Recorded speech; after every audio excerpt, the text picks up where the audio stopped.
தமிழகத்தில் வரும் ஏப்ரல் 23ஆம் தேதி ஒரே கட்டமாக சட்டமன்ற தேர்தல் நடைபெறவுள்ளது.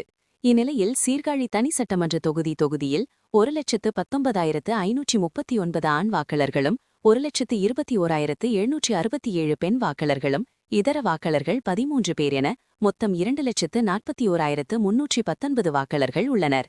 சீர்காழி தொகுதியில் அதிமுக, மதிமுக, தவக, நாதக உள்ளிட்ட 10 வேட்பாளர்கள் களத்தில் போட்டியிடுகின்றனர். இதனிடையே சீர்காழி தொகுதியை 305 வாக்குச்சாவடிகள் அமைக்கப்பட்டு அவை 29 மண்டலங்களாக பிரிக்கப்பட்டுள்ளது.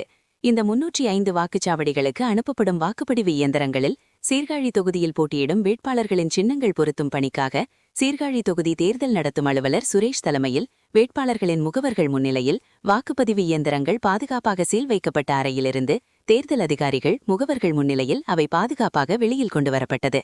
தொடர்ந்து வேட்பாளர்களின் சின்னங்கள் பொருத்தும் பணி தொடங்கி நடைபெற்று வருகிறது.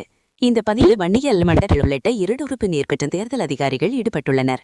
305 வாக்குப்பதிவு இயந்திரங்களில் ரேண்டமாக 18 இயந்திரங்கள் எடுக்கப்பட்டு முகவர்கள் முன்னிலையில் மாதிரி வாக்குப்பதிவு நடத்தப்பட்டது. அப்போது உதவி தேர்தல் நடத்தும் அலுவலர் ராஜரத்தினம், தேர்தல் அலுவலர்கள் பாபு கணேஷ், கல்யாணரங்கன், சரவணன் உள்ளிட்டோர் உடனிருந்தனர். செய்திகளை உடனுக்குடன் தெரிந்து கொள்ள லைக் பண்ணுங்க, ஷேர் பண்ணுங்க, சப்ஸ்கிரைப் பண்ணுங்க, மறக்காம கமெண்ட் பண்ணுங்க.